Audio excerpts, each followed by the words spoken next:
It's the 14th of June 1944. A week after the D-Day landings, the British advance on Caen has stalled.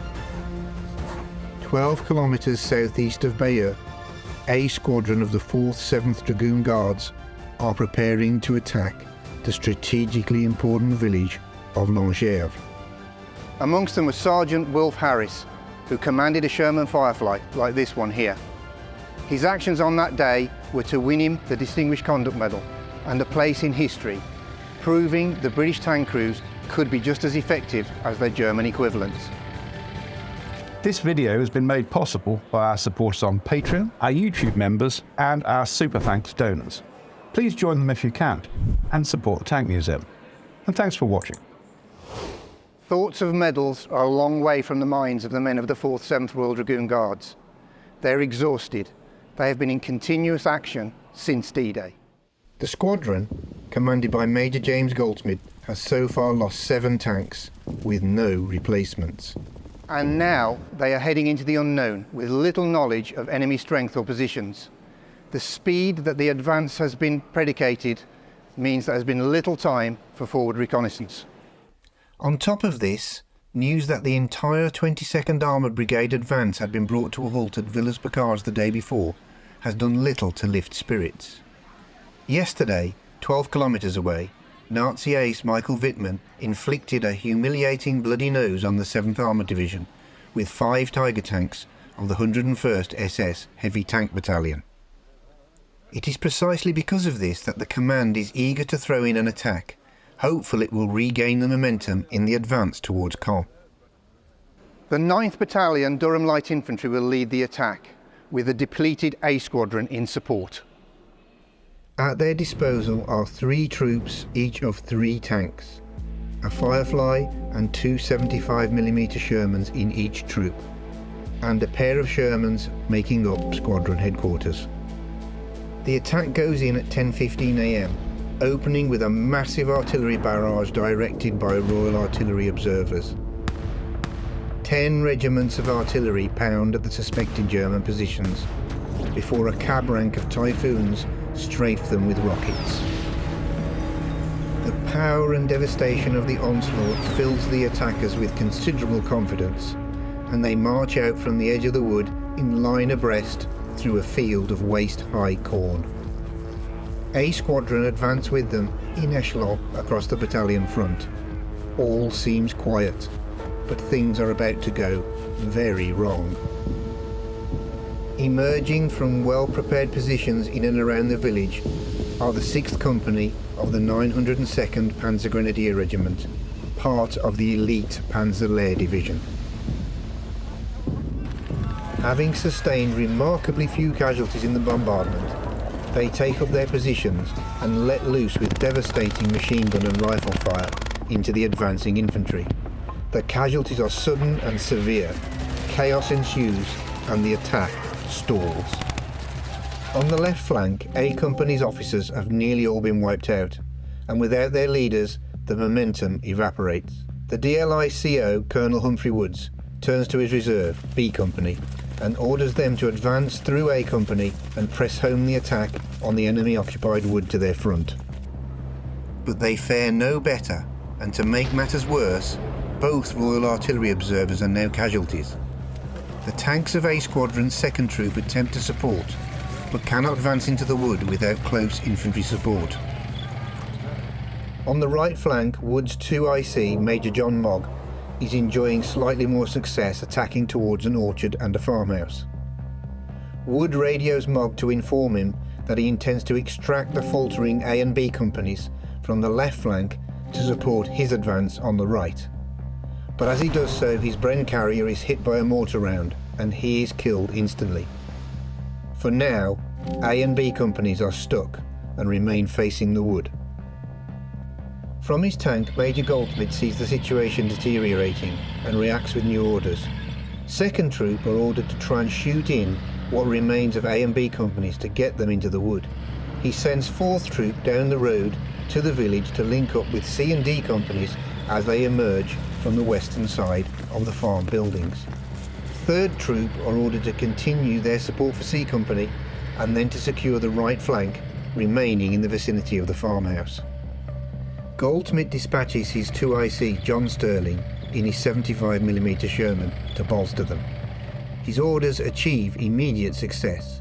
On the left, 2nd Troop silence a 75mm anti-tank gun and suppresses the defenders of the woods sufficiently for the infantry advance to resume.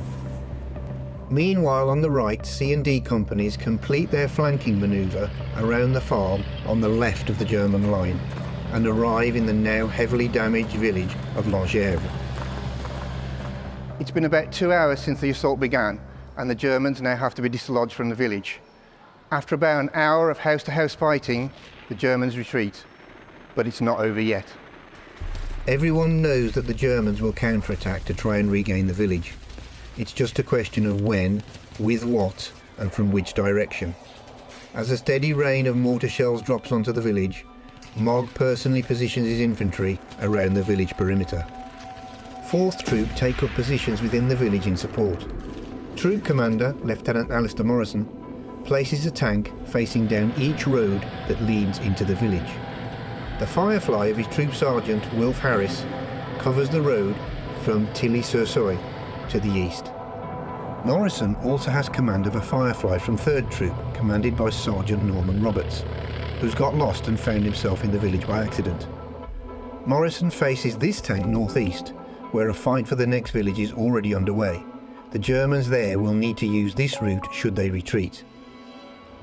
Morrison joins Mogg at his HQ in the church in the village square. There they wait as the mortars continue to fall.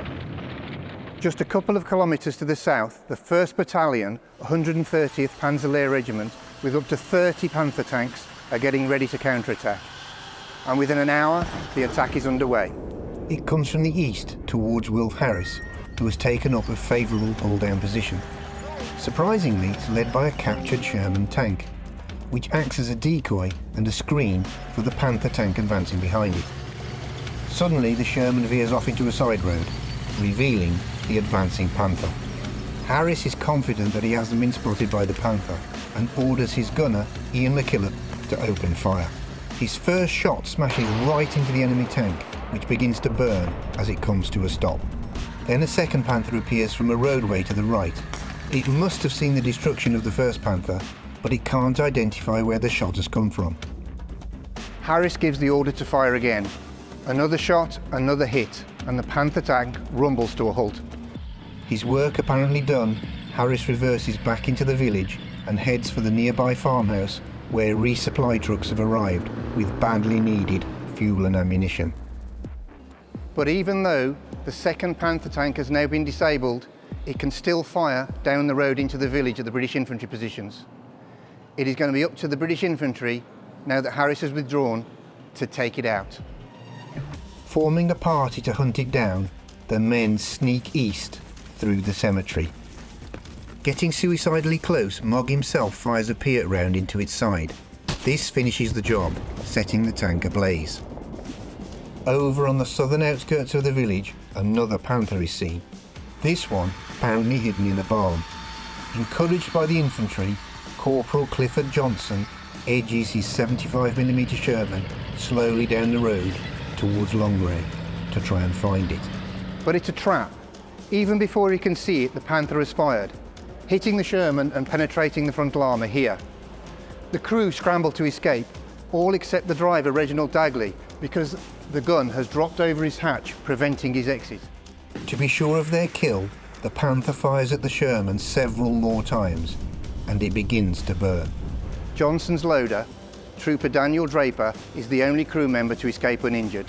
In a remarkable act of personal courage, he returns to the tank while it's still under fire, climbs into the turret, traverses it, and rescues his mortally wounded comrade. For this he is awarded the military medal. Sadly, Johnson died of his wounds the following day. In the village, Roberts, whose Firefly is still watching the route from the northeast, is concerned that this Panther could now be making its way into the village to attack him from behind.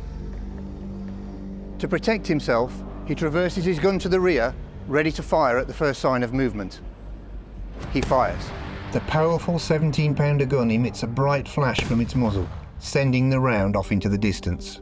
This time it's a false alarm, but the muzzle flash has set fire to a bundle of camo netting on the rear engine deck. Concerned that the fire might spread to his engine, Roberts has no choice but to withdraw from the action to fight the fire. Now only Morrison's 75mm Sherman is defending the village. A lull in the fighting allows Harris to rearm and refuel, whilst Morrison consults with Mogg at his command post in the church. It's not quiet for long. To the west, a column of 4 Panthers advance into view and begin lobbing HE shells at positions in and around the village. News of the developing attack has reached Captain Sterling, and he creeps forwards from his position near the farmhouse to assist. Soon he can see the flank of the rearmost Panther, just 500 yards distant. He fires his 75mm gun 3 times in quick succession, scoring direct hits and setting his target on fire. Now thinking they are being attacked from the rear, the 3 remaining Panthers move off towards Lingevres and right into the path of Harris. Having rearmed, Harris is aware that an attack from the west is underway, so, on leaving the farmhouse, he positions himself at a road junction just to the south.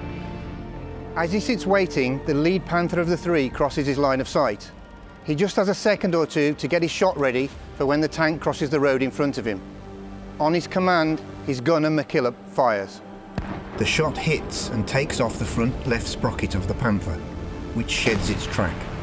It continues to trundle into the village and comes to rest next to the war memorial.